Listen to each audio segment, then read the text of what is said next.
This feels like a trap. This feels like a targeted trap for me specifically. I don't care. That's why my face is looking upon it in horror in the poster. I feel like I'm being interrogated at a Pizza Hut.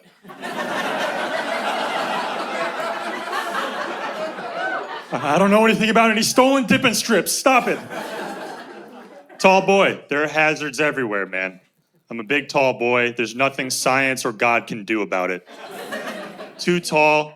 I'm 6'7", so basically what that means is my torso has not been in a group photo since 2005. Just a head back there. I'm just a lurking back row head.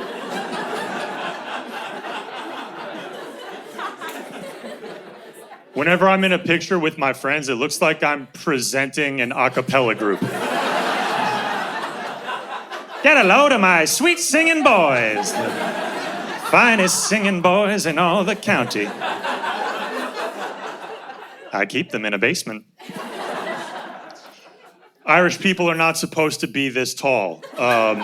We're supposed to live in small cottages. But I'm 100% Irish, both sides. That used to be its own ethnic group in this country before the merger.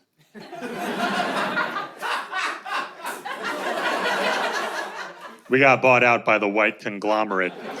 We were in a tough financial spot. We needed a bailout pretty bad. But the Irish are actually a mix of cultures, not just a culture of mix. And we did some DNA testing. We found out that I have a little bit of Icelandic blood. And that means Vikings. But I like to think the consent Vikings.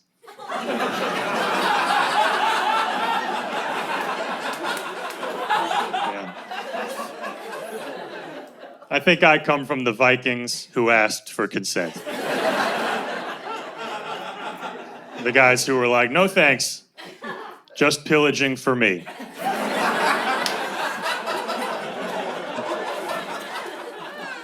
We have a pretty rich heritage. You know, we had a lot of the best authors and poets of the 19th and 20th century. Now, it's pretty much just RFK Jr. That's kind of our representative in the public eye. RFK Jr., man, that guy's eyes are all over his face. Have you noticed that? No one ever talks about it because it's like the 8th weirdest thing about him.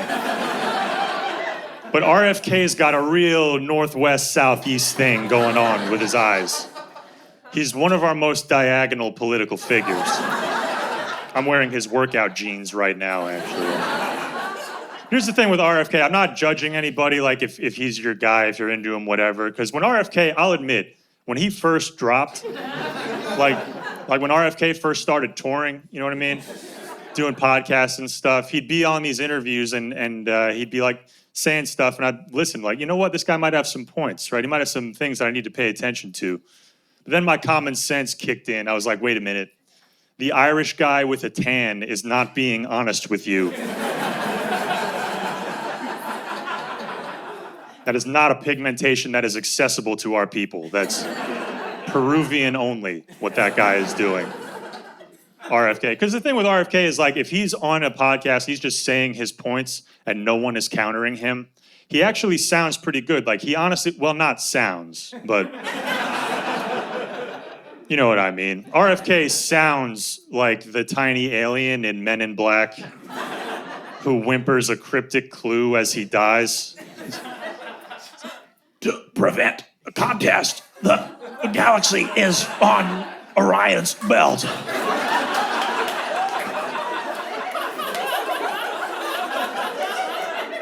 Get back in that guy's face, you little freak. Stop it. Say what you will about RFK, you can't argue with the drug policies. They're perfect. Finally, Tylenol is a Schedule I narcotic. It's been off the leash for too long. I hope he fixes the drug policies, honestly. Our drug laws in this country make absolutely no sense. There's so many different drugs, so many different effects, and the laws don't really match up. Like, drugs like LSD and mushrooms will put you in an altered state of consciousness, whereas alcohol which is legal, will put you in a state of unconsciousness. And then drugs like cocaine and meth, they'll put you in a state of Florida. That's where you go when those drugs enter your life. The gravitational pull of Key West is very strong.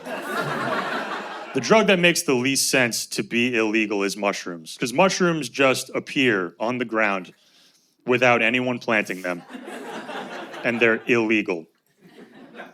That's literally the government just being like, don't pick that up. Leave it. Don't you put that in your mouth. Do not eat the vegetable that makes you appreciate God and nature more. It's very dangerous.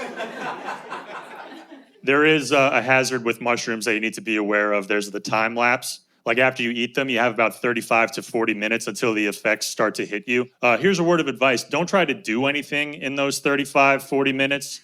That's not time for errands.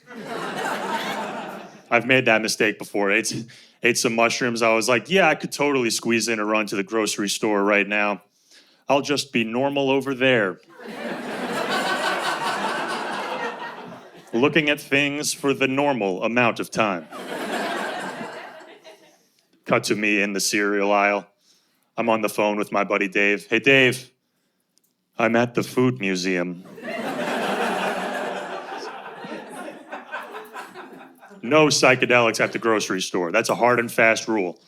Don't do it. Don't trip at the supermarket. Why? 2 words. Lobster tank.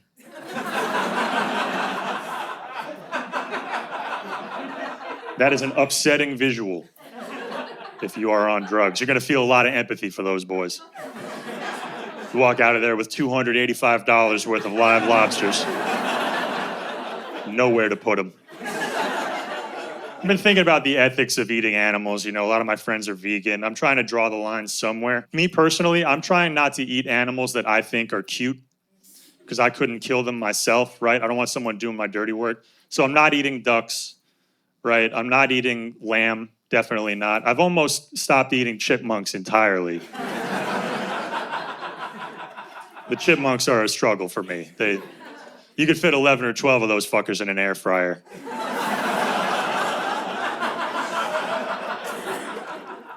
All I'm saying is I had the best Super Bowl party, and nobody really knew why. I'm having a weird day. Earlier today, I watched Star Wars with the captions on for the first time. Turns out Chewbacca's saying a bunch of homophobic shit. You think you know a guy. Spent a lot more time indoors ever since the pandemic. Got hooked on watching a lot more media. Got back into video games. Hadn't played video games in a long time. They're so realistic now. It's crazy. Like I was playing a war video game that was so realistic. Halfway through, my wife cheated on me. It's like, damn, while I was deployed? That's cold. That is ice cold. Everything changed during the pandemic. My barber went remote. That's been an adjustment. I do my own combing and clipping. He just kind of makes misogynistic comments over Zoom. Just to keep it authentic, you know what I mean? Every time I've gotten my haircut in New York, it's been by a guy whose accent I can't place, and he has something to say about women that I just need to go along with. So, you like pussy, bro?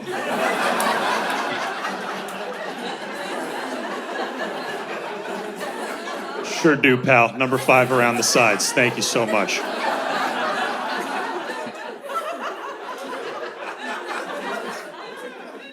Things are crazy right now. People are wondering if they should have kids. I've been wondering if having kids is right for me. I just don't know how they're going to pay for my college education. That's going to be a major financial burden on them.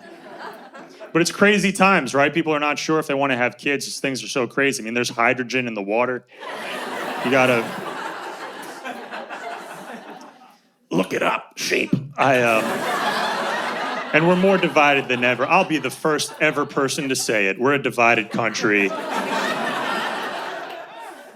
There's a big divide. One big divide in this country that people don't really talk about enough is the divide between people who went to college and people who didn't.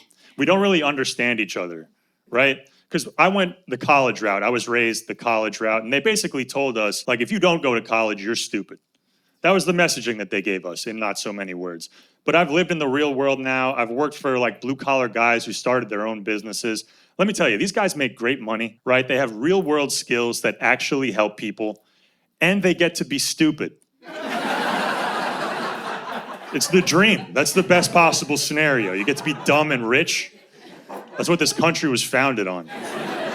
I would sell equipment to these guys at one of my jobs, and they'd be ringing up like $5,000 worth of equipment. I'd be like, yeah, put it on the black Amex. Hey, you know Michelle Obama's got a dick, right?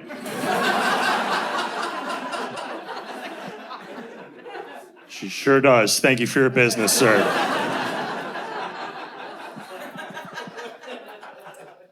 I think things went a little crazy when there was that plane crash in D.C. Remember the plane hit the helicopter in D.C. and Trump blamed DEI immediately. No facts had been gathered. He just kind of pulled up from half court like, let's fucking see. Let's see if there's DEI. And he's like, please tell me that some women or Latinas are to blame for the crash, please. Tell me that some thick Latinas are involved. And his staff came in, they were like, sir, unfortunately everyone involved in the crash was a white man. And he's like, what kind of helicopter was it? It was a Black Hawk, sir. There you go. Black helicopters, thugs of the sky, we call them. They're playing the knockout game with our beautiful planes. It's very sad. My name's JP. You guys are awesome. Thank you so much.